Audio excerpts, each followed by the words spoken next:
Welcome to Shukla study point. आप सभी का हार्दिक स्वागत करता हूं मैं आपके अपने YouTube channel Shukla study point में। आज के वीडियो के माध्यम से हम गृह विज्ञान चैप्टर 1 के बारे में चर्चा करेंगे। गृह विज्ञान अर्थात होम साइंस के बारे में, होम साइंस के अध्याय 1 यानी कि चैप्टर 1 के बारे में चर्चा करेंगे। और ये संबंधित होगा आपका BA first year first semester 2023, 24, 25 इन सभी की परीक्षाओं के लिए। जो छात्र छात्राएं हमारे फर्स्ट सेमेस्टर में हैं, नया नया एडमिशन लेते हैं, इंटर में उनका सब्जेक्ट होता है या नहीं होता है, तो अगर खास करके लड़कियां गृह विज्ञान पढ़ती हैं और लड़के भी पढ़ते हैं गृह विज्ञान, ऐसी बात नहीं केवल लड़कियां ही पढ़ती हैं, लेकिन बहुत सारी लड़कियां ही गृह विज्ञान पढ़ती हैं, तो खास करके वो इंटर में भी उनका गृह विज्ञान रहा होगा, तो गृह विज्ञान के बारे में थोड़ी बहुत समझ आपको अवश्य होगी, मैं ये मान करके चल रहा हूँ। और कुछ लोगों के लिए मैं ये भी मान करके चलूंगा पढ़ाते समय कि आप लोगों ने गृह विज्ञान इससे पहले नहीं पढ़ा है, अर्थात एकदम बेसिक से मैं स्टार्ट करूंगा। तो गृह विज्ञान BA first year first semester 2023 में जिन छात्र छात्रों ने एडमिशन लिया है उनके लिए तो बहुत महत्वपूर्ण होगा, और जो 24, 25, 26 इन सभी में एडमिशन होंगे उनके लिए भी बहुत ही ज्यादा महत्वपूर्ण होगा। या चैप्टर 1 की अगर मैं बात करूं तो इसके अंतर्गत हमको क्या पढ़ना है, गृह विज्ञान के चैप्टर 1 यानी home science BA first semester के चैप्टर 1 के बारे में अगर हम जानना चाहें, नेशनल एजुकेशन पॉलिसी के तहत सभी विश्वविद्यालय का सिलेबस सेम हो गया है, तो आपको कहीं पर भटकने की आवश्यकता, कहीं पर ये नहीं सोचना कि हमारे सिलेबस से मैच करेगा या नहीं मैच करेगा, आपके सिलेबस से 100% मैच करेगा। परेशान नहीं होना है आपको, बस पढ़ते जाना जो आपको पढ़ाया जाए। सभी विश्वविद्यालयों के लिए यही सिलेबस होगा, ठीक। सिलेबस ऑलरेडी डिस्कस मैंने कर दिया 2022 में, वही सिलेबस लागू होगा, ठीक है। और आप अगर आप चाहेंगे तो मैं दूसरा सिलेबस भी आपके लिए डाल दूंगा, उसके लिए परेशान मत होइएगा। इसमें हमको चैप्टर 1 में गृह विज्ञान के बारे में, गृह विज्ञान की आधारभूत समझनी है, यानी गृह विज्ञान के बारे में जानना है, गृह विज्ञान का अर्थ समझना है, परिभाषा जाननी है, उसकी उपयोगिता और महत्व क्या क्या है ये समझना है। इसके अलावा विभिन्न भारतीय विचारकों के, विभिन्न भारतीय जो विद्वान रहे हैं उन्होंने गृह विज्ञान में क्या क्या योगदान दिए हैं उनके बारे में जानना है। जैसे कि बहुत सारे विद्वानों ने दिए, जैसे कि अगर मैं बात करूं एम.एस. स्वामीनाथन हो गए, ठीक है, सी.बी. गोपालन हो गए, S.K. डे हो गए, रविन्द्रनाथ टैगोर जी हो गए। इन सभी लोगों ने कहीं ना कहीं पे जाने अनजाने में कुछ लोग तो एक प्रकार से उसी से रिलेटेड रहे हैं, कुछ लोगों ने खास करके आप देखिएगा उन्होंने विचारधारा दी तो गृह विज्ञान में खास करके पढ़ाया जाने लगा। तो कुल मिलाकर के इन लोगों ने जो है, ये 4 विद्वान है, सी.बी. गोपालन, S.K. Day, Rabindranath Tagore, M. Swaminathan. इनसे आपके एग्जाम में प्रश्न पूछे जाते हैं कि गृह विज्ञान में M.S. स्वामीनाथन का क्या योगदान है, या प्रश्न पूछा था सी.बी. गोपालन का योगदान बताइए गृह विज्ञान में, ठीक है, या S.K. डे का या रविन्द्रनाथ टैगोर का। या आपसे पूछ लेगा डायरेक्ट कि भारतीय विचारकों का गृह विज्ञान के विकास में क्या योगदान रहा है, चर्चा कीजिए, ऐसे प्रश्न पूछेगा। या फिर गृह विज्ञान की परिभाषा को बताते हुए गृह विज्ञान किसे कहते हैं, विभिन्न भारतीय विद्वानों के द्वारा दिए गए गृह विज्ञान में जो योगदान दिया उन लोगों ने उस पर विवेचना कीजिए, चर्चा कीजिए, ऐसे कुछ प्रश्न बनेगा। तो परेशान नहीं होना है, बस इतना अगर आप जान लीजिएगा तो लगभग आप एक क्वेश्चन लगभग 10 से 15 नंबर का आप आसानी से कर पाएंगे। और जो मिड टर्म की परीक्षा होती है उसमें तो यह प्रश्न कंपलसरी है, पूछा ही जाना है। तो इस प्रकार से आपका ये बहुत ज्यादा महत्वपूर्ण होने वाला है सभी विश्वविद्यालयों के लिए, मिड टर्म परीक्षा के लिए ही नहीं बल्कि जो आपकी सेमेस्टर परीक्षा होगी 6 महीने के बाद में, यानी कि लगभग दिसंबर और जनवरी के आसपास पढ़ने वाली है, उसके लिए भी बेहद महत्वपूर्ण ये लेक्चर होगा। तो आइए सबसे पहले हम गृह विज्ञान के बारे में चर्चा कर लेते हैं। गृह विज्ञान के अर्थ के बारे में अगर मैं आपको बताऊं तो गृह माने होता है घर, विज्ञान माने होता है विज्ञान, तो समझ रहे, सुसंगठित, सुव्यवस्थित एवं क्रमबद्ध ज्ञान को क्या कहते हैं, विज्ञान कहते हैं। यानी जो गृह से रिलेटेड, जो घर से रिलेटेड चीजें होती है, जैसे कि घर में क्या व्यक्ति का स्वास्थ्य होता है, व्यक्ति का एक प्रकार से पोषण होता है, व्यक्ति का विकास होता है, तो ये तमाम प्रकार के कुछ आम पहलू होते हैं। जैसे कि खास करके अगर मैं गृह विज्ञान की बात करूं तो बायोलॉजी के कुछ पहलू आप इसमें चर्चा करेंगे, क्योंकि बच्चे का जो विकास होता है, चाहे वो संवेगात्मक विकास हो, चाहे वो शारीरिक विकास हो, या चाहे बच्चे का खास करके बात की सामाजिक विकास हो, सांस्कृतिक विकास हो, तो ये सब बच्चे का कहां पर होता है, शुरुआत में यानी घर से ही होता है। तो कुल मिलाकर के आप ये देखिएगा कि घर घर के विज्ञान के अंतर्गत ही हम बहुत सारी चीजों को जान लेते हैं। अर्थात गृह विज्ञान एक ऐसी विषय वस्तु है जिसके अंतर्गत आप घर से रिलेटेड ही नहीं बल्कि घर से बाहर की तमाम सारी वस्तुओं के बारे में जानकारी ग्रहण करते हैं। जैसे इसी बात को इंगित करते हुए तो यानी गृह से रिलेटेड विज्ञान, घर से रिलेटेड विज्ञान यानी घर से रिलेटेड वस्तुओं, घर से रिलेटेड जो चीजें हैं उसके बारे में विधिवत तरीके से, सुसंगठित तरीके से, सुव्यवस्थित तरीके से, क्रमबद्ध तरीके से जो विज्ञान या जो पद्धति अध्ययन करती है उसी को हम कहते हैं गृह विज्ञान। गृह विज्ञान की परिभाषा को देते हुए विद्वान राजमल देवदास जी कहते हैं, डॉक्टर राजमल देवदास कहते हैं कि गृह विज्ञान समुदाय एवं राष्ट्र के प्रत्येक पक्ष से संबंधित है। किससे? समुदाय को अंग्रेजी में कम्युनिटी कहते हैं। राष्ट्र माने होता है नेशन, ठीक है, यानी जरूरी नहीं कि ये गृह, ये राष्ट्र और समुदाय दोनों के प्रत्येक पक्ष से संबंध रखता है। चाहे वो शुरुआती, चूंकि घर ही एक छोटा सा एक प्रकार से समुदाय मान सकते हो आप, छोटा सा समुदाय है जो सामान्य उद्देश्य की पूर्ति के लिए आपस में जुड़ा रहता है, ठीक, और भंग नहीं होता। परिवार आप देखते हैं भंग नहीं, टूटता जरूर है लेकिन भंग नहीं होता है पूर्ण रूप से। कभी आप देखें कि परिवार का खत्म हो जाना, परिवार ही खत्म होगा, नहीं, परिवार के कुछ अंश जरूर रहते हैं। तो कुल मिलाकर के समुदाय माने होता, समुदाय एक ऐसी, मतलब समुदाय अगर सोशियोलॉजी में आप लोगों ने पढ़ा होगा तो सोशियोलॉजी में समुदाय एक चैप्टर है, उसको पढ़ना पड़ेगा। तो समुदाय माने होता है कि एक ऐसे व्यक्तियों का समूह, ऐसे लोगों का समूह जो कि किसी सामान्य उद्देश्य की पूर्ति के लिए किसी निश्चित भौगोलिक क्षेत्र में अपना सामान्य जीवन व्यतीत कर लेते हैं, वो समुदाय होते हैं। तो उन समुदाय से रिलेटेड, जो सामुदायिक जीवन व्यतीत कर रहे लोग होते हैं, उनसे रिलेटेड बहुत सारी चीजें होती हैं, जैसे कि स्वास्थ्य हो गया, ठीक है, शिक्षा भी खास करके आप देखते हैं शुरुआत से ही शुरू होती, घर से शुरू होती, तो उसमें भी योगदान होता है। बच्चे का शैक्षिक विकास जो होता है वो गृह विज्ञान के अंतर्गत ही आप देख सकते हो। बच्चे का मानसिक विकास, बाल विकास में आप देख समेकित विकास हो गया, ठीक, कई प्रकार के विकास होते हैं, तो वो सब आ जाता है। तो समुदाय और राष्ट्र के प्रत्येक पक्ष संबंधित है गृह विज्ञान। इसके अलावा इन्होंने कहा, किसने कहा भाई? राजमल देवदास जी ने कहा कि गृह विज्ञान मानवीय वातावरण मतलब होता है मानव के द्वारा रचित जो वातावरण है। क्योंकि मनुष्य के आसपास आप वातावरण में भौतिक वस्तुएं भी होती हैं, अभौतिक वस्तुएं भी होती है। जो भौतिक वस्तुएं, जैसे आपको ये मार्कर दिख रहा है, ये मार्कर दिख रहा है, ये वस्त्र मैंने पहना ये दिख रहा है, ये घड़ी मैंने पहनी ये दिख रही है, यानी ये सब क्या है? ये सब एक प्रकार से ये भौतिक संस्कृति है। तो खास करके जो मानवीय वातावरण है इन्हीं संस्कृतियों से घिरा हुआ होता है। तो जो मानव के चौतरफा घेरे हुए वातावरण होता है, चाहे तमाम वस्तुएं हमको घेरे रही हो या तमाम प्रकार की चीजें या तमाम प्रकार की एक प्रकार से तत्व हमको घेरे हुए हैं, तो कुल मिलाकर के वो वातावरण का निर्माण करते हैं। और मनुष्य और वातावरण के बीच में एक गहरा संबंध भी पाया जाता है। तो कुल मिलाकर के जो मानवीय वातावरण होता है, मानव के द्वारा निर्मित जो वातावरण होता है उसका, इसके अलावा पारिवारिक पोषण में आप देखते हैं, जैसे कि गृह विज्ञान के अंतर्गत ही हम क्या क्या पढ़ते हैं, जैसे कि पोषण में, जैसे खाना कैसे खाना चाहिए, खाना कितना खाना चाहिए, किस व्यक्ति को कितना खाना चाहिए, किस व्यक्ति को कितना नहीं खाना चाहिए, क्या खाएंगे तो हम मोटे होंगे, क्या खाएंगे तो दुबले होंगे, क्या खाएंगे तो हमारे चेहरे पर दाना नहीं निकलेगा, मुहासा नहीं निकलेगा, क्या खाएंगे तो हमारा शारीरिक विकास होगा, वजन बढ़ेगा, तमाम प्रकार की चीजें होती है। और इसमें पोषक तत्व भी तमाम सारे 6 प्रकार के पोषक तत्वों का नाम सुना होगा। विटामिन हो गया, इसके अलावा प्रोटीन हो गया, कार्बोहाइड्रेट्स हो गया, ठीक है, खनिज लवण हो गया, जल हो गया, इसके अलावा एक और बच रहा है, विटामिन, कार्बोहाइड्रेट्स, प्रोटीन, वसा हो गई आपकी, वसा समझ रहे हैं, ऐसे जो तेल फुलेल वाला चीज होता है, ऑयली जो पदार्थ होता है जिसको आप फैटी पदार्थ बोलते हैं, फैटी मटेरियल, तो वो होते खास करके, जैसे कि घी हो गया, ठीक है, मक्खन हो गया, ये सब आपके वसा में आते हैं। वसा जो होती है आपके शरीर में चर्बी पैदा करती है, ठीक है, आपको मोटापा बढ़ाती है आपके अंदर। कार्बोहाइड्रेट्स आपको शरीर में ऊर्जा देता है, वसा भी कहीं ना कहीं पे आप देखिएगा ऊर्जा प्रदान कर। कार्बोहाइड्रेट्स हो गया।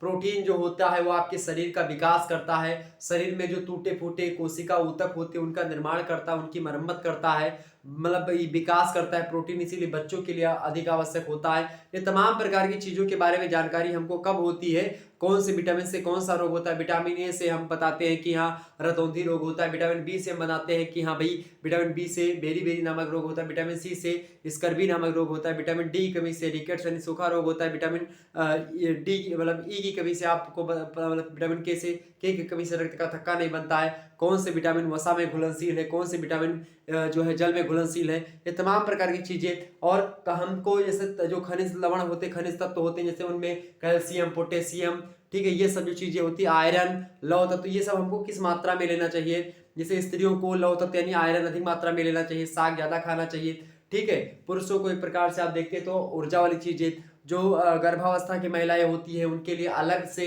व्यवस्था होती है खाने पीने की, पोषण की। जो धात्री अवस्था यानी दूध पिलाने वाली माताएं होती हैं उनके लिए अलग से पोषण की व्यवस्था होती है। जो ज्यादा काम करने वाला व्यक्ति होता है, शारीरिक श्रम करने वाला, उसके लिए अलग से डाइट होती है, अलग भोजन उसको करना चाहिए। जो व्यक्ति शरीर से कमजोर है उसके लिए अलग पोषण होता है, अलग भोजन होता है, अलग मेन्यू होता है उसका, ठीक है। इसी प्रकार से आप देखते हैं जो व्यक्ति मानसिक ज्यादा काम करता है उसके लिए अलग डाइट होती है। तो कुल मिलाकर के प्रत्येक व्यक्ति के लिए आप देखते हैं आहार नियोजन, आहार आयोजन, ये सब टॉपिक्स आपको इसके अंतर्गत होता है। ये सब पारिवारिक पोषण के अंतर्गत आते हैं। तो यानी कि मानवीय वातावरण, पारिवारिक पोषण, संसाधनों का व्यवस्थापन। संसाधनों का व्यवस्थापन का मतलब होता है कि किस प्रकार से हमको जो संसाधन है, चाहे वो प्राकृतिक संसाधन है चाहे मार्कर है, जैसे कि ये मार्कर है, इसका कैसे हमको सही उपयोग करना है, ये होता है व्यवस्थापन करना इसका मार्कर का। और संसाधन समझ रहे हैं, संसाधन का मतलब यहाँ पर है जैसे जल है, जैसे जो है संसाधन, बहुत सारे संसाधन है, खनिज तत्व तो बहुत सारे हैं, और विटामिन हैं, कई सारी चीजें हैं जिनका हम उचित तरीके से व्यवस्थापन कर पाते हैं घर में खास करके।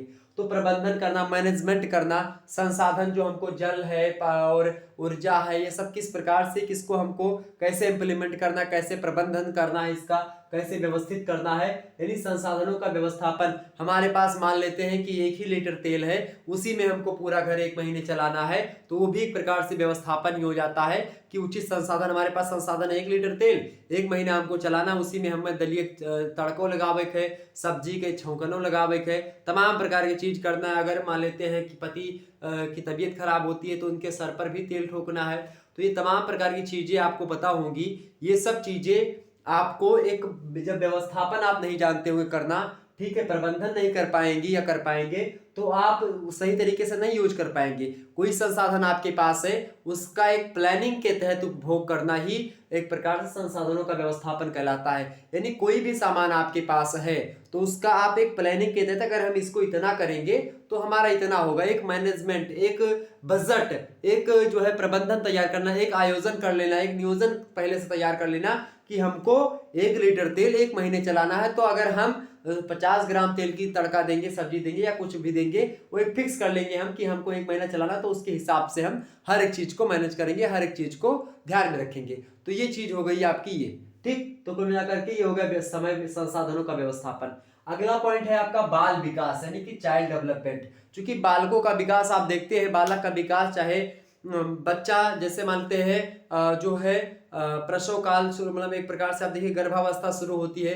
गर्भावस्था से पहले आप देखते हैं भ्रूणावस्था हो गई, या उससे पहले आप देखिएगा जब एक प्रकार से खास करके जो है बच्चा एक प्रकार से शुरुआत होती है उसकी, मतलब कि जो है पुरुष और महिला के बीच में जो है समागम के तदुपरांत जो शुरुआत होती है, वहां से भ्रूण जब बनना प्रारंभ हो जाता है शुरुआत से महिला के पेट के अंदर, तो वहां से विकास बच्चे का प्रारंभ हो जाता है। और गृह विज्ञान वहां से बच्चा जो पेट के अंदर है वहां पर उसका कैसा विकास हो रहा है और महिला को क्या क्या उस अवस्था में खाना चाहिए, यहां तक का ख्याल रखता है और यहां तक की जानकारी देता है कि गर्भावस्था में महिलाओं को क्या क्या चीजें खानी चाहिए और किन चीजों को नहीं खाना चाहिए, इसका भी बता। तो बालक का विकास वहां पर पेट में कैसा हो रहा है, जब बच्चा एक प्रकार से जन्म लेता है उसके बाद में शैशवावस्था प्रारंभ होती है, शैशवावस्था के बाद में बाल्यावस्था में प्रवेश करता है, बाल्यावस्था के बाद में वो किशोरावस्था में, किशोरावस्था से वो प्रौढ़ावस्था में, फिर वृद्धावस्था में, यानी बच्चा शुरू से लेकर के कुछ ना कुछ उसमें डेवलप होता रहता है, कुछ ना कुछ विकास होता रहता है। अब चाहे वो शरीर का विकास हो, चाहे वो बुद्धि का विकास हो, चाहे मन का विकास हो, चाहे मस्तिष्क का विकास हो,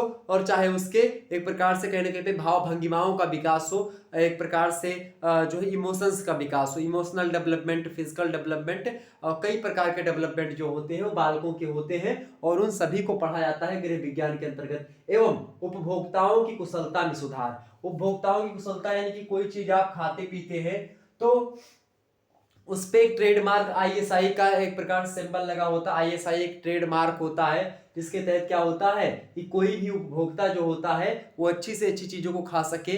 जरूरी नहीं कंपनी कोई गलत चीज ना बना करके बेच सके, इसको लेकर के भी कई सारी चीजें गृह विज्ञान के द्वारा ही की जाती रही हैं। तो कभी जाकर के उपभोक्ताओं को कुशलता से मतलब उपभोक्ताओं की कुशलता में सुधार हो गया है गृह विज्ञान के द्वारा। इसके अलावा संबंध ज्ञान हो गया है और मतलब कि खास करके इन सभी से पारिवारिक पोषण, संसाधनों का व्यवस्थापन, मानवीय वातावरण, बाल विकास, उपभोक्ता की कुशलता, इस सभी में सुधार हुआ है। इन सभी से संबंधित ज्ञान जो हमको मिला है संश्लिष्ट और समेकित करने का कार्य करता है कौन? गृह विज्ञान। यानी इन सभी ज्ञान को, इन सभी चीजों को जो मैंने बताई ऊपर तभी अभी आप सभी चीजों मतलब कि आप लोगों को वो सब कहीं ना कहीं पे उसको उचित तरीके से समेकित करता है, संश्लिष्ट करता है, आपके अंदर डेवलप करता है कि आप इन सिचुएशन से बाल विकास को समझ सके।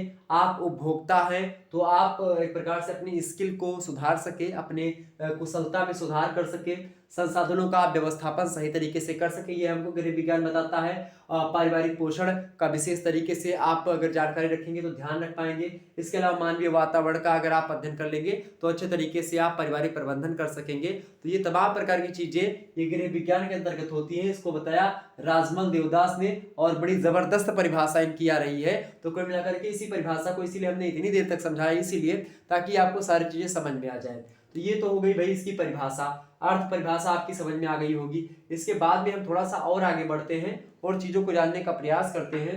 देखिए अगला पॉइंट आपका हम समझेंगे कि विभिन्न भारतीय विचारकों के योगदान जो रहे हैं खास करके किससे रिलेटेड, तो इससे रिलेटेड यानी कि गृह विज्ञान में उन्होंने क्या क्या योगदान दिया है इसको हम थोड़ा सा जानने का प्रयास करेंगे। देखिए भाई इसमें नाम आता है आपका, देखिए जो है उसमें कई प्रकार के व्यक्तियों का नाम आता है। उन तमाम व्यक्तियों के नाम आपके यहाँ पर लिखे हुए जैसे कि एम.एस. स्वामीनाथन हो गए, सी.वी. गोपालन हो गए, एस.के. डे हो गए और रविन्द्रनाथ टैगोर जी हो गए। इन लोगों ने क्या किया है? इन लोगों ने विशेष योगदान दिया है खास करके गृह विज्ञान के विकास में। तो उस विज्ञान को उस विकास को हम जानने का थोड़ा सा प्रयास करेंगे। Doctor M S. Swaminathan, doctor M S. Swaminathan की अगर बात करें हम तो डॉक्टर एम.एस. स्वामीनाथन जो है ये लगभग 40 वर्षों से अनुसंधान और शिक्षण का इनको अनुभव रहा है डी.एससी और एफ.एन.ए. में खास करके आप देखिएगा। और ये डॉक्टर मतलब कि एक प्रकार से डॉक्टर भी रहे हैं, ठीक है, डॉक्टर है ये, यानी कि एक प्रकार से डॉक्टर है। और पोषण और भोजन यानी भोजन कैसा होना चाहिए, पोषण के बारे में और भोजन के बारे में यानी आहार आयोजन, आहार नियोजन के बारे में विधिवत जानकारी अगर हम देखेंगे। और चूंकि भोजन और पोषण ये इसका विज्ञान का यानी कि गृह विज्ञान का सबसे महत्वपूर्ण फंडा है, सबसे महत्वपूर्ण पॉइंट्स अगर कोई है गृह विज्ञान में तो सबसे महत्वपूर्ण है भोजन और पोषण। तो इसको समझाने का प्रयास किया किसने? Doctor M Swaminathan. Doctor M Swaminathan ने भोजन और पोषण पर गहरी रिसर्च करी है।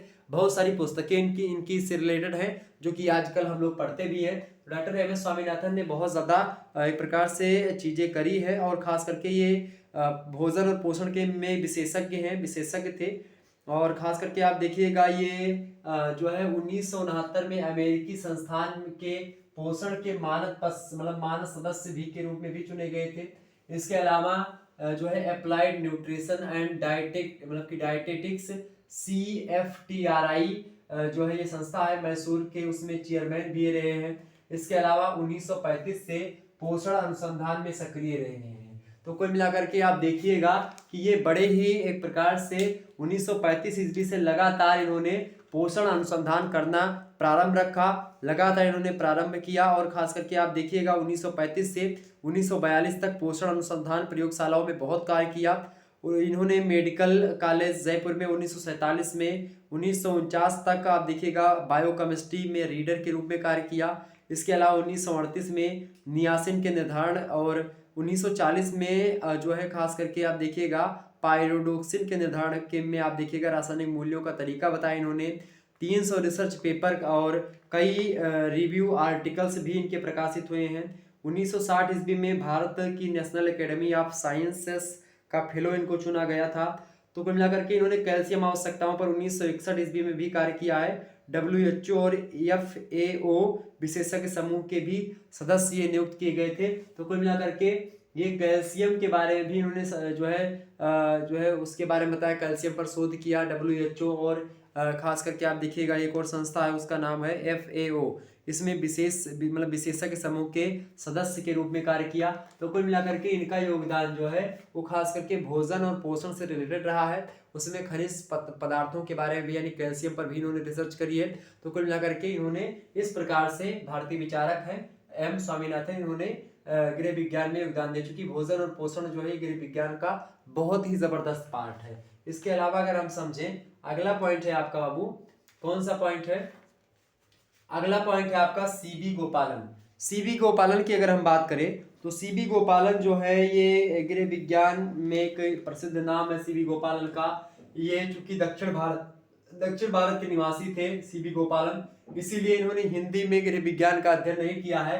भाषा इनकी अंग्रेजी थी गृह विज्ञान के अध्ययन में, लेकिन भाषा अंग्रेजी चाहे जो रही हो, लेकिन उन्होंने बहुत ज्यादा योगदान दिया है CB गोपालन ने। किसमें भाई? जो है गृह विज्ञान में ICMR की अगर मैं बात करूं, ICMR के लिए एक संस्था ICMR, वो उसके लिए अनेक तालिकाएं इन्होंने बनाई हैं, अनेक मामले में ICMR की मदद करी है। इसके अलावा भोजन से रिलेटेड इन्होंने कार्य किया है, पोषण से रिलेटेड, संसाधन प्रबंधन, इन पर अनेक पुस्तकें लिखी है। प्रबंधन माने क्या होता है? गृह प्रबंधन, जो है गृह मैनेजमेंट, ठीक है, वो कैसे किया जाए ये इस पर इन्होंने रिसर्च किया है। संसाधनों पर, किस प्रकार के संसाधनों का दोहन हमको कैसे करना चाहिए, पोषण कैसे होना चाहिए, ठीक है, और भोजन क्या क्या कैसे क्या, उस पर रिसर्च किया है। तो खास करके भोजन के मामले में, पोषण के मामले में, संसाधन से रिलेटेड, प्रबंधन से रिलेटेड, ये तमाम प्रकार की पुस्तकें आपकी CB गोपालन की मिल जाएंगी। तो इस पर इन्होंने रिसर्च किया। इसके अलावा अगर हम बात करें जो है SK डे की, तो SK डे जी की अगर हम बात करें तो इन्होंने क्या किया है भाई?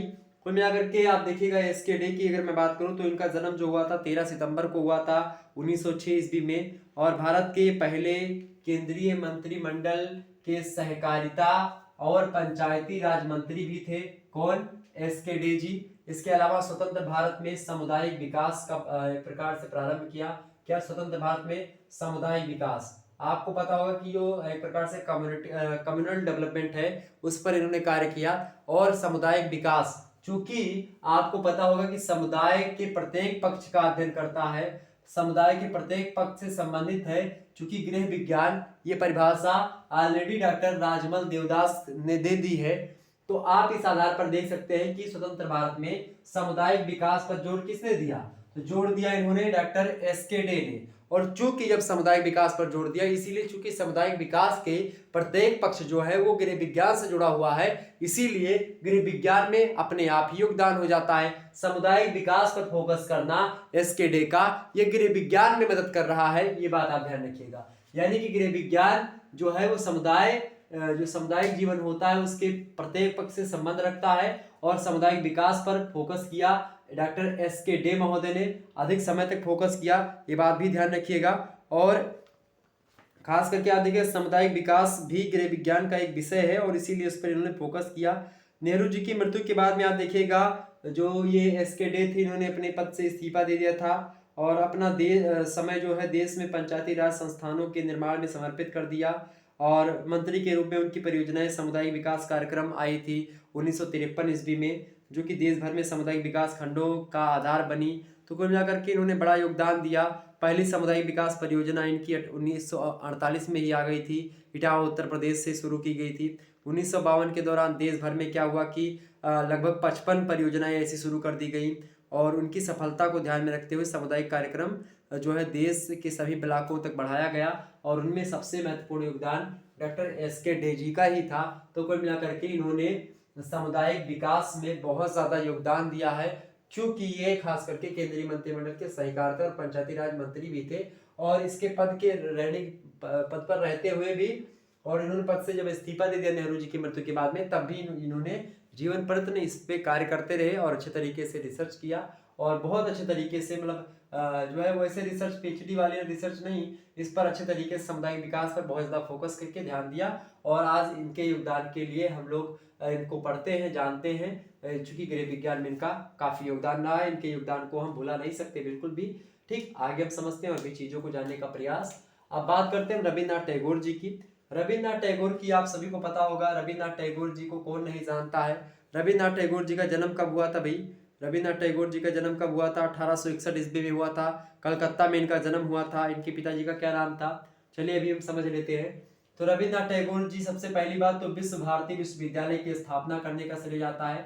और इसी विश्वविद्यालय जो विश्व भारती विश्वविद्यालय है इनका, विश्व भारती विश्वविद्यालय, इसी विश्वविद्यालय में खास करके अगर बात की जाए तो रविन्द्रनाथ टैगोर जी ने एक विभाग की स्थापना करी थी, वहीं से गृह विज्ञान का प्रारंभ शुरू हो जाता है। तो इन्होंने विश्व भारती विश्वविद्यालय की जो स्थापना करी थी वो करी थी 1921 ईस्वी में। कब करी थी? 1921 ईस्वी में इन्होंने विश्व भारती विश्वविद्यालय की स्थापना करी थी। कहाँ पर करी थी? पश्चिम बंगाल के पास ही शांति निकेतन नामक स्थान है, कलकत्ता के निकट, वहीं पर की थी। और खास करके ये इसी में गृह विज्ञान का भी एक विभाग बनाया था, तो गृह विज्ञान का अध्ययन वहां से प्रारंभ हुआ।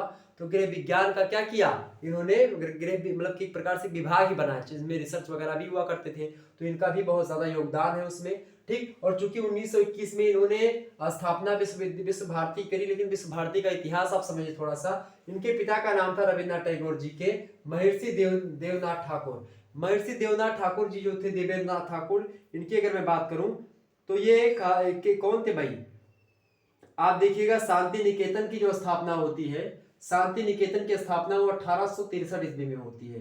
कहां पर होती है? शांति निकेतन सबसे पहले जानिए एक आश्रम है।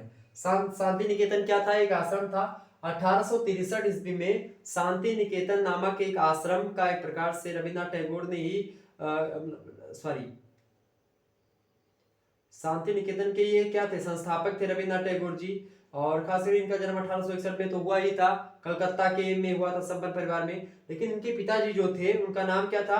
उनका नाम था देवेंद्रनाथ ठाकुर। और उन्होंने 1863 ईस्वी में अपनी साधना हेतु क्या करा था कि मतलब वो साधना कर सके, महर्षि थे चूंकि, वो अपनी साधना के लिए एक आश्रम बनाया उन्होंने शांति निकेतन नाम से 1863 ईस्वी में। कब बनाया? 1863 ईस्वी में। और उसमें अपनी इन्होंने क्या करी भाई? आप देख, साधना के लिए बना था, जो है बोलपुर नामक गांव के निकट पड़ता है ये आश्रम शांति निकेतन का। और इनके पिता थे महर्षि देवेंद्रनाथ, इन्होंने ही बनाया था इसको 1863 में। और उसके बाद में अगर मैं बताऊं आपको तो क्या हुआ कि धीरे धीरे शांति निकेतन में आप देखिएगा तो एक खास करके आप देखिएगा 1901 ईस्वी में रविन्द्रनाथ टैगोर जी ने यहीं पर शांति निकेतन जो आश्रम था, इसी आश्रम में सबसे पहले छोटे बच्चों को पढ़ाना प्रारंभ करते हैं। छोटे बच्चों को पढ़ाने वाला वहां पर एक स्कूल मतलब इन्होंने डेवलप किया वो शांति निकेतन में ही, उसी आश्रम के पास। तो आप देखिएगा उसमें इन्होंने बच्चों को प्रारंभ मतलब कि प्रयोगात्मक शिक्षा देने का प्रयास किया। तो प्रयोगात्मक विश्वविद्यालय मतलब प्रयोगात्मक विद्यालय के नाम से फेमस हुआ। किसके नाम से भाई? प्रयोगात्मक जो है विद्यालय के नाम से फेमस हुआ। और बाद में उसको ब्रह्म विद्यालय भी कहा गया। और खास करके आप देखिएगा शांति निकेतन के भी मतलब आश्रम था, उसी में सारी चीजें हुई। और आप देखिएगा कि बाद में चल करके आप देखेंगे 1921 का जब समय आता है, 1921 ईस्वी में इसी विश्वविद्यालय को थोड़ा सा मतलब कि यहाँ पर जो विद्यालय था वो विद्यालय भी था, और उसके बाद में यहाँ पर विश्वविद्यालय की स्थापना भी करी। तो आप देखिएगा कब करी? 1921 में विश्व भारती विश्वविद्यालय, और उसी विश्व भारती विश्वविद्यालय में जो है गृह विज्ञान विभाग की स्थापना करी। तो कुल मिलाकर के आप देखिएगा कि ये जो है बहुत ज्यादा योगदान दिया इन्होंने गृह विज्ञान के विकास में। अब थोड़ा सा हम जान लेते हैं भाई यहाँ पर किसके बारे में? गृह विज्ञान का महत्व और उपयोगिता। क्या जानेंगे? गृह विज्ञान का महत्व और उपयोगिता। ठीक है, बहुत ही ज्यादा महत्वपूर्ण एग्जाम में प्रश्न आपसे बहुत मात्रा में पूछा जाता है, तो इसको थोड़ा सा हम समझेंगे, बड़े ही सरल तरीके से जानने का प्रयास करेंगे। चलिए जान लेते हैं भाई कि आखिरकार किस तरीके से हम इसको समझ सकते हैं। तो चलिए थोड़ा सा जानने का प्रयास करते हैं। देखिए, गृह विज्ञान का महत्व भी बहुत ज्यादा है, उपयोगिता भी बहुत ज्यादा है हर व्यक्ति के लिए, हर मनुष्य के लिए। कैसे उपयोगी, आइए समझते हैं। पहला उपयोग है श्रम, समय और धन की बचत में सहायता होता है। जब आप परिवार नियोजन को पढ़ेंगी, परिवार नियोजन के बारे में जानोगे या जानोगी आप, तो क्या होगा उसके बाद में आप श्रम यानी कि कम, यानी श्रम आपको एक पता होगा सरलीकरण, कार्य सरलीकरण एक चैप्टर आपको पढ़ना पड़ता है। तो उसके तहत आपको क्या होगा, आपको कम समय में मतलब कि ये कोई काम कम समय में कैसे किया जाए ये आपको पता चलेगा।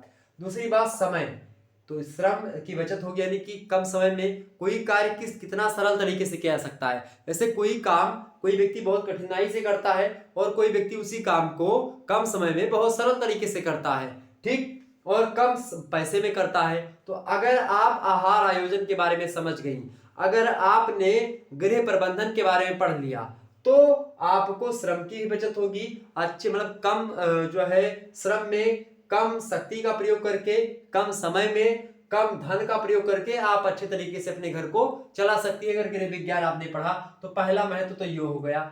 दूसरा महत्व इसका ये है कि आर्थिक नियोजन में सहायक, यानी कि आपका बजट कैसा है, यानी आर्थिक नियोजन मतलब कि आपका पति जो है 20,000 रुपया महीना कमाते हैं पैसा, उनमें से 10,000 रुपया हमको बचत करना है, ठीक है। 10,000 रुपए में हमको नमक, हल्दी, मिर्चा, नून, तेल जो कुछ भी लाना है वो सब हम 10,000 में फिक्स कर लेंगे।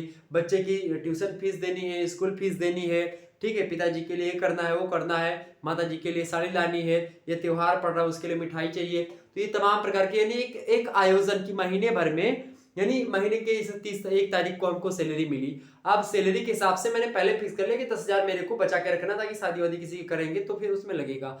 या फिर 10,000 मैंने बचा लिया, 10,000 में क्या किया कि 10,000 में मैंने मैनेज कर लिया, एक प्रबंधन कर लिया, एक फिक्स कर लिया, हमने नियोजन कर लिया, एक प्लानिंग कर लिया। नियोजन माने होता है अंग्रेजी में प्लानिंग।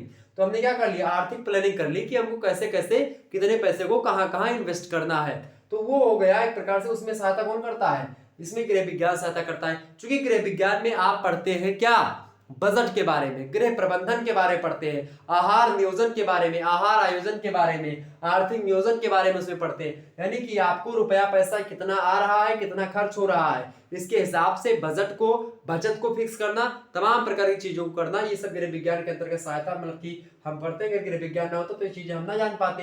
तो कुल मिलाकर के ये हमारे जीवन में इस आर्थिक नियोजन करने में सहायता प्रदान करता है। इसके अलावा आहार एवं पोषण संबंधी ज्ञान अर्जन में, यानी आहार मतलब आप भोजन क्या खाएं, कैसे खाएं, कितना खाएं, ये सब बताने में। पोषण यानी किन तत्वों की अधिकता, यानी कि कोई व्यक्ति ज्यादा परिश्रम कर रहा है तो उसको कितना खाना चाहिए, कोई कम परिश्रम कर रहा है तो उसको कितना खाना चाहिए, कोई गर्भावस्था की महिला तो उसको कितना, कोई दात्री अवस्था की तो उसको कितना खाना चाहिए। यानी कुल मिलाकर के, और किन पोषण तत्वों की, किसको विटामिन की आवश्यकता है, किसको कार्बोहाइड्रेट्स की आवश्यकता है, किसको आयरन की आवश्यकता है, किसको कैल्शियम की, किसको एक प्रकार से आप देखिएगा मतलब सोडियम की आवश्यकता है, सोडियम बोल दिया, तो किसको मतलब जो है कैल्शियम की आवश्यकता है, किसको एक प्रकार से सल्फर, मतलब अलग अलग तत्वों की आवश्यकता आप देखिएगा समय समय पर होती है।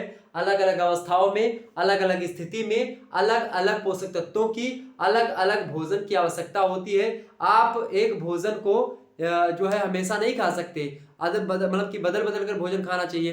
तो उसके लिए किस दिन कौन सा भोजन खाएं, किस टाइम कौन सा भोजन खाना चाहिए, और किस प्रकार से हमको भोजन को मैनेज करना है, कम पैसे में अच्छे से अच्छा भोजन हम कैसे खाएं, ये सब जानने के लिए हमको गृह विज्ञान पढ़ना पड़ता है। तो आहार और पोषण संबंधी ज्ञान अर्जन में सहायता प्रदान करता है गृह विज्ञान, इसीलिए इसका आज महत्व और उपयोगिता भी बहुत ज्यादा है। इसके अलावा अगर मैं बात करूं चौथे की, तो चौथा जो इसका महत्व क्या है, क्रय विक्रय एवं बचत के ज्ञान अर्जन में सहायक। क्या होता है कि जब आप वस्त्र विज्ञान पढ़ती हैं, वस्त्र परिसज्जा के बारे में पढ़ती हैं, तो कौन सी वस्तु अच्छी है, कौन सा कपड़ा अच्छा है, स्त्रियां ज्यादा कपड़ा वपड़ा खरीदने के लिए जानती है कि कपड़ा कौन सा अच्छा होता है, कौन सूती है, कौन सा टेरिकॉट का है, कौन सा किसका है, ये सब स्त्रियां ज्यादा जानती। क्यों जानती हैं, चूंकि उनको क्रय विक्रय करने के लिए, चूंकि गृह विज्ञान बताता है कौन सा कपड़ा कब खरीदना चाहिए, कितना तरीके से होता है, उसको धुलेंगे तो कैसा होगा, मतलब कि रेशम का, लेनिन का, किसका कपड़ा कैसा। नहीं, गृह प्रबंध में आप देखिएगा एक वस्त्र विज्ञान ही पूरा पढ़ना पड़ता है। तो वस्त्र विज्ञान में आप खास करके क्रय विक्रय के बारे में जान सकेंगी, और बचत कैसे करनी है हमको। बचत मतलब समझ रहे हैं, कितना पैसा हमारा आ रहा है तो कितना कैसे हमको बचत करना है, कम पैसे में किस प्रकार से हमको घर को चलाना है सही तरीके से, वो क्रय विक्रय और बचत के ज्ञान अर्जन में सहायता प्रदान करता है गृह विज्ञान। इसके अलावा अगर मैं बताऊं आपको, तो स्वास्थ्य एवं शरीर संबंधी ज्ञान अर्जन में सहायता, क्योंकि आप देखिएगा पोषण और आहार के को ध्यान में रखते हुए स्वास्थ्य संबंधी जो हमारे अंदर कुरूपता, यानी कुपोषण, कोई व्यक्ति कुपोषण, सुपोषण, यानी इससे रिलेटेड, यानी कि कौन सा व्यक्ति अगर बीमार है, कौन सी बीमारी किसके कारण से होती है, ये सब तक यहाँ तक बताया जाता है। इसके अलावा भोजन कैसे पचता है, मतलब पूरा स्वास्थ्य और शरीर, आपकी शारीरिक दक्षता, स्वास्थ्य संबंधी दक्षता बनी रहती है अगर आप गृह विज्ञान अच्छे तरीके से पढ़ेंगी और उसके हिसाब से कार्य करेंगी। तो कुल मिलाकर के स्वास्थ्य और शरीर आपका तभी सही रहेगा जब आप गृह विज्ञान अच्छे तरीके से जान सकेंगी। यानी एक गृह विज्ञान के अंतर्गत आप यहाँ तक देखिएगा कि फर्स्ट ईयर तक की शिक्षा दी जाती है। कुल मिलाकर के स्वास्थ्य संबंधी महिलाएं जो होती है उनको बायोलॉजी का ज्ञान इसमें आपको मिलता है कि कौन सा अंग किस तरीके से है, पूरा बॉडी का स्ट्रक्चर, पूरा पार्ट आपको पढ़ाया जाता है गृह विज्ञान में। तो स्वास्थ्य और शरीर संबंधित ज्ञान अर्जन करने में गृह विज्ञान हमको एक प्रकार से उपयोगी होता है, हमारे लिए इसका महत्व है।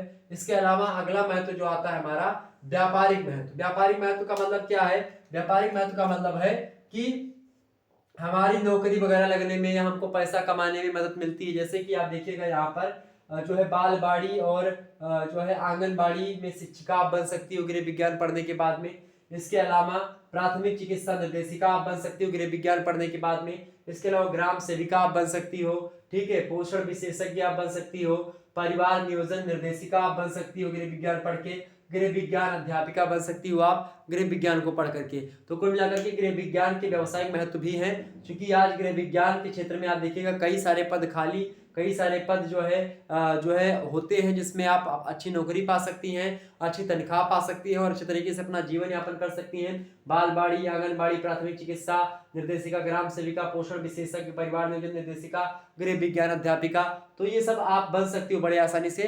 तो इसके कारण से लोग गृह विज्ञान पढ़ते हैं। ये हमारे जीवन में उपयोगिता गृह विज्ञान की, चूंकि ये लोग तभी बन पाएंगे जब गृह विज्ञान पढ़ेंगे, तो इसीलिए उपयोगिता है, इसीलिए महत्व है इसका। इसके अलावा अगला महत्व आता है भाई मातु कला शिशु कल्याण के ज्ञानार्जन में सहायक। यानी मातु कला, एक माता को अपने बच्चे के साथ कैसा ट्रीटमेंट करना चाहिए, बालक विकास यानी बाल विकास में, समेकित विकास में आप देखिएगा बाल विकास में खास करके उसी तरीके से माता कैसी होती है और बालक का स्वभाव कैसा होता है बचपन में, ये सब गृह विज्ञान बता देता है कि हाँ जो है 1 साल का बच्चा होगा उसके अंदर उसकी कौन कौन सी क्रियाएं होंगी, 2 साल के बच्चे किस प्रकार की क्रियाएं करेगा, माता को कैसे उन बच्चों को पालना है, बच्चे को अच्छे तरीके से जो है एक प्रकार से उसका पोषण करना है, तमाम प्रकार की जानकारी मिलती है। यानी मातु कला के बारे में जो माताएं एक प्रकार से बच्चों का पालन पोषण करती है, ये जानकारी गृह विज्ञान देता है। शिशु कल्याण मतलब कि ताकि शिशु का कल्याण हो सके, बच्चे का अच्छा विकास हो सके, ये सब विकास जो होता है गृह विज्ञान के द्वारा ही होता है। इसके अलावा प्राथमिक चिकित्सा ज्ञानार्जन में सहायक। प्राथमिक चिकित्सा मतलब क्या होता है, फर्स्ट एड एंड हेल्थ। मैंने आपको शुरुआत में बताया था जो फर्स्ट एड होता है, फर्स्ट एड में सहायता मिलती है, प्राथमिक चिकित्सा में सहायता मिलती है। किसमें, प्राथमिक चिकित्सा मतलब समझ रहे हैं ना, फर्स्ट एड। फर्स्ट एड मतलब क्या होता है कि आप कोई मतलब कि घर में कोई आपके बीमार हो गया तुरंत, तो उसके लिए डायरेक्ट ट्रीटमेंट आप कर सकती हो बिना एक प्रकार से मतलब कुछ कम ही मतलब डॉक्टर नहीं, आप जब तक डॉक्टर के आने से पहले आप उसको अच्छे तरीके से जीवित रख सको, अच्छे तरीके से उसको बचा के रख सको, ये होता है आपका प्राथमिक चिकित्सा। तो उसके बारे में जानकारी देता है। इसके अलावा वस्त्रों को तैयार करने और रख रखाव के ज्ञान की प्राप्ति, यानी कि वस्त्रों को कैसे रखना चाहिए और किस मौसम में किन वस्त्रों को पहनना चाहिए, वस्त्र कौन से किस पर, यानी मैचिंग, कलर मैचिंग, सब मैचिंग, ये सब आपको पता होगा। स्त्रियां ज्यादा जानती है, लड़के ज्यादा जानती है। क्यों लड़के ज्यादा जानती है, क्योंकि उन्होंने गृह विज्ञान पढ़ रखा है, तो वो खास करके वस्त्रों का ध्यान रखती हैं, हर एक चीज का ध्यान रखती है कि हमारे शरीर पर अगर ये चीज रहेगी तो अच्छी लगेगी या बुरी लगेगी। स्त्रियां ज्यादा इन सभी का ध्यान रखती है, लड़के थोड़ा सा कम भी रखते हैं, लेकिन अब लड़के भी रखने लगे हैं। तो आप देखिएगा मतलब कि दोनों लोग अब रखने लगे, चूंकि गृह विज्ञान लड़के भी पढ़ रहे हैं, ठीक। तो कुल मिलाकर के वस्त्रों को तैयार करने और रख रखाव, यानी वस्त्रों को कैसे रखना चाहिए, कैसे उसको मोड़ना है, कैसे रखना है, ये सब आप देखिएगा कौन ध्यान में रखता है। स्त्रियां ही तो सारे कपड़े पड़े रखती हैं अलमारी में, कि कभी आप जा करके रखते हो, कभी नहीं। आप देखिएगा अधिकतर लोग जो है लगभग 80% से 90% जो है स्त्रियां ही अलमारी में कपड़े को सेट करके अच्छे तरीके से रखती हैं। तो ये वस्त्रों को तैयार करने में, वस्त्र कैसे बनता है ये सब गृह विज्ञान बताता है। वस्त्र कैसे बनते हैं, रेशम से, रेशम के कीड़े से रेशा निकालने से लेकर के और वस्त्र बनने तक की, जो वस्त्र मैंने पहना है ये सब बनने तक की प्रक्रिया पूरा का पूरा, सिलाई मशीन के तमाम सारे पार्टों का अध्ययन हुआ, सिलाई मशीन के पुर्जे का सिलाई मशीन में कैसे सिया जाता है, ये सब कैसे नपाई, कटाई, बुनाई, क्या क्या कैसे कैसे की जाती है, सब आपको वस्त्र विज्ञान में परिचर्या में आपको सारी चीजें पढ़ने को मिल जाएंगी। तो वस्त्र को तैयार करने में, वस्त्र को कैसे बनाया जाता है, उसका रख रखाव कैसे किया जाता है, ये सब सिखाता है हमको कौन, गृह विज्ञान। इसीलिए इसको हम पढ़ते हैं, इसीलिए हमारे जीवन में यह उपयोगी है, ठीक। इसके अलावा शारीरिक श्रम और जो है सामाजिक कार्यों के प्रति रुचि जागृत करना, यानी आप देखिएगा जो गृह विज्ञान होता है शारीरिक श्रम करने के लिए, यानी किस प्रकार से हमको श्रम करना चाहिए, कैसे करना चाहिए, ये हमको सिखाता है। सामाजिक कार्यों के प्रति रुचि जागृत करना, सामाजिक कार्यों के प्रति रुचि भी जागृत करता है। सामाजिक कार्य कोई हुआ तो उसमें आप भी भाग लो, ये भी सिखाने का प्रयास करता है गृह विज्ञान, यानी कि सामाजिक भी महत्व है गृह विज्ञान का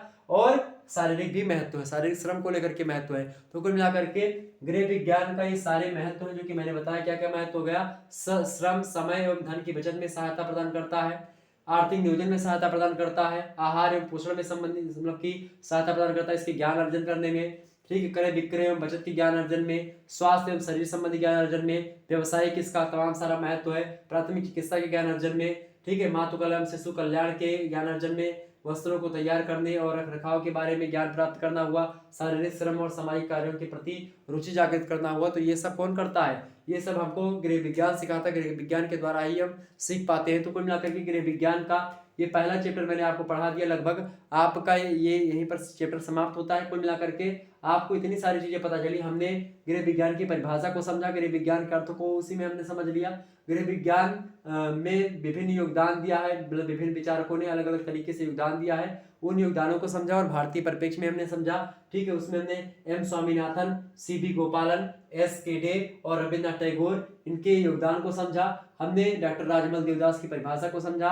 गृह विज्ञान की परिभाषा बड़ी जबरदस्त तरीके से उन्होंने दी थी। तो कुल मिलाकर के गृह विज्ञान आपको समझ में आ गया होगा। गृह विज्ञान का पहला चैप्टर है। अब जो आगे होगा उसको हम समझने का प्रयास करेंगे। चलिए फिर मिलते हैं नेक्स्ट वीडियो में। तब तक के लिए आप सभी लोग एक बार वीडियो को लाइक और शेयर कर दीजिएगा। वीडियो पसंद आए तो फटाफट से वीडियो को लाइक और शेयर अवश्य कर दीजिएगा, क्योंकि बहुत मेहनत लगती है एक वीडियो बनाने में। आपको यह अंदाजा जरूर होना चाहिए कि हाँ कितनी मेहनत करके मैं एक वीडियो को बनाता हूँ। तो आप लोग प्लीज़ वीडियो को लाइक और शेयर अवश्य करिएगा, यही आपसे उम्मीद रहेगी। और जो आपके घर में जितने फ़ोन है सभी से चैनल को सब्सक्राइब कर दीजिएगा और आसानी से जो है आप इस वीडियो को देखिए। और भी चैप्टर 2 की वीडियो 3 की जल्दी आएगी, आप परेशान मत होइएगा। और इसी प्रकार से आपकी क्लासेस होती रहेंगी। ओके, तो कोई दिक्कत की अगर बात होगी आप कमेंट करिएगा। कोई पोजीशन या कोई चीज़ आपको यहाँ पर नहीं समझ में आई है, कोई पॉइंट आपको नहीं समझ में आया है, ठीक, तो वो मैं आपको बताने का प्रयास। कोई भी ऐसी चीज़ें जो इसमें नहीं समझ में आई है, वैसे सारी चीज़ों को मैंने खोल करके समझा दिया अच्छे तरीके से। तो आपको कहीं पर भटकने की आवश्यकता नहीं है। यहाँ से लगभग आपके 10 नंबर तैयार हो गए हैं, ये बात आप मान कर चलो। 100% बोला हूँ, 10 नंबर आपके तैयार हैं। चलिए फिर मिलते हैं नेक्स्ट वीडियो। तब तक के लिए जय हिंद, जय भारत। आप सभी का बहुत बहुत धन्यवाद।